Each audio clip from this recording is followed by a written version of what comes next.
유전으로 인한 탈모야 어쩔 수 없다지만 많은 경우 탈모를 예방할 수 있는 방법이 상식에서 크게 벗어나지 않습니다.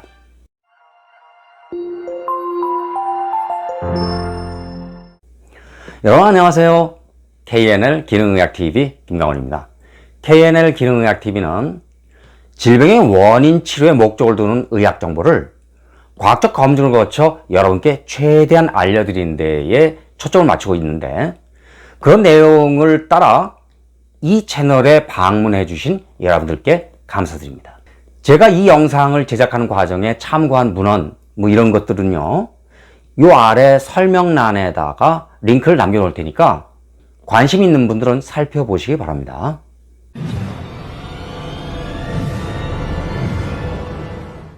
탈모로 인한 고통은 겪어보지 않은 분들은 이해하기가 쉽지 않을 것 같습니다.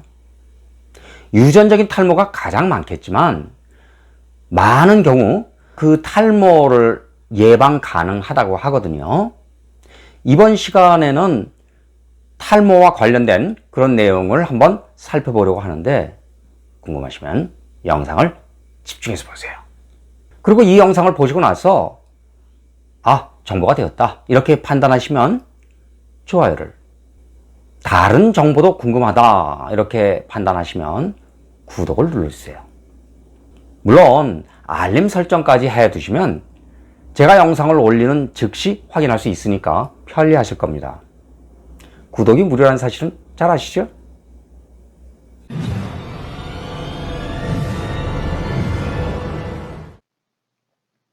탈모를 영어로는 헤어로스, 알로페시아 이렇게 부르죠. 신체 어느 곳에서든 생길 수 있지만 가장 일반적인 것은 머리이므로 그 내용에 중점을 둡니다. 머리에서는 약 10만 개의 머리카락이 있는데, 그 머리의 주기를 살펴보면요, 성장, 휴지, 탈락, 재생 이 과정을 반복하거든요. 대부분의 사람들은 이런 주기가 반복되면서 하루에 50에서 100개, 상당히 많은 숫자죠. 이 정도가 탈락이 된다고 합니다. 이러한 주기가 방해받거나 모낭이 손상되면 탈모가 일어납니다. 그림은 이런 주기를 나타내고 있습니다. 남성형 탈모는 가장 흔한 유형인데, 안드로겐형 탈모 이렇게도 부르죠. 이것은 유전적입니다. 여성의 경우 모발이 극적으로 가늘어지는 원인이 될 수 있지만 대머리로 이어지는 경우는 드뭅니다. 휴지기 탈모는 두피에 있는 많은 모낭이 휴지기에 들어간 뒤, 그러니까 모낭 휴지기에서 일어나는 그런 탈모다 그 얘기죠. 휴지기에 들어간 뒤 새로운 모발이 자라지 않고 모발이 빠져버립니다. 성장기 탈모, 요거는요, 항암제를 사용할 때 일어나는 그런 현상인데, 화학요법이 끝나면 머리카락은 다시 자랍니다. 여기 그림에 요거는 원형 탈모를 얘기하는 건데요. 원형 탈모는 자가 면역 질환 요거로부터 비롯되는 것이거든요. 면역 체계가 모낭을 포함한 건강한 조직을 공격하는데 시간이 지남에 따라 완전한 탈모로 진행될 수 있다는 겁니다. 자, 그 다음에 두백선, 요거는요, 어린이 탈모의 흔한 원인 이렇게 볼 수 있는데요. 두피에 곰팡이 감염이 일어나서 생기는 그런 현상입니다. 반흔성 탈모, 요거는요, 흉터 조직이 형성되면서 모발이 다시 자라지 않는 그런 유형이죠. 이제 탈모의 증상에 대해 알아보기로 할까요? 머리 위에서 점차 가늘어지는데, 남성의 경우 이마의 헤어라인, 여기서부터 머리카락이 빠지기 시작합니다. 원형이나 반점이 있는 대머리, 이런 경우도 있죠. 머리카락이 빠지기 전에 피부가 가렵거나 아플 수 있죠. 머리카락이 갑자기 느슨해질 수 있는데, 이러한 경우는 모발이 가늘어질 가능성을 유발하지만 일시적입니다. 항암제와 같이 의학적 치료 이런 과정 때문에 전신의 모발이 손실될 수도 있지만 이때는 머리카락이 다시 자라고, 두백선, 요거는 어린이들의 가장 흔한 유형의 탈모라 그랬죠. 그런 탈모도 있습니다. 이 그림이 그걸 잘 보여주고 있죠. 그리고 갑작스러운 탈모가 발생하면 의사와 상담할 필요가 있습니다. 탈모의 원인에 대해 정리해 봅니다. 탈모의 가장 큰 원인은 노화와 함께 발생하는 유전 질환이기 때문에 가족력 이런 것들을 들 수 있습니다. 임신, 출산, 폐경 및 갑상선 문제로 인한 호르몬 변화 이런 것도 있고요. 면역 체계와 관련해 원형 탈모 등의 의학적 상태에 따른 영구적이거나 일시적 탈모를 유발할 수 있습니다. 원형 탈모는 자가 면역 질환의 한 형태다 그랬죠. 암, 관절염, 심장 문제, 고혈압 등에 사용하는 약물의 부작용 이런 것들 때문에 탈모가 일어날 수도 있고, 강한 스트레스로 인해 몇 달 동안 모발이 전반적으로 가늘어질 수 있습니다. 이 스트레스 당연히 조절할 수 있으면 좋겠죠.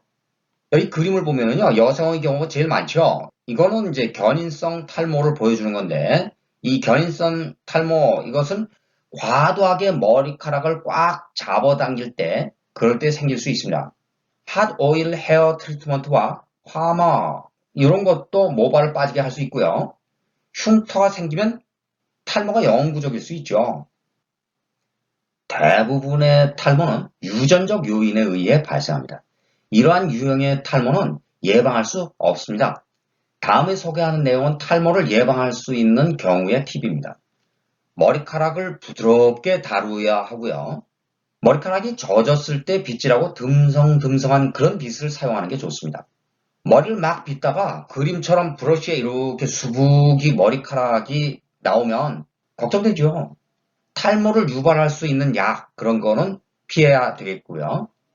자외선으로부터 모발을 보호하는 게 또 필요합니다. 일부 연구는 흡연과 남성 대머리 사이의 연관성을 보여준다는 점에서 금연, 이건 필수라고 볼 수 있죠. 화학요법 치료를 받고 있다면 의사에게 냉각캡, 요것을 문의할 필요가 있습니다. 냉각캡이 탈모 위험을 줄일 수 있고 헤어 드라이어와 같이 머리에 열을 가하면 모낭이 탈수되고 손상되기 쉬우므로 유의해야 합니다.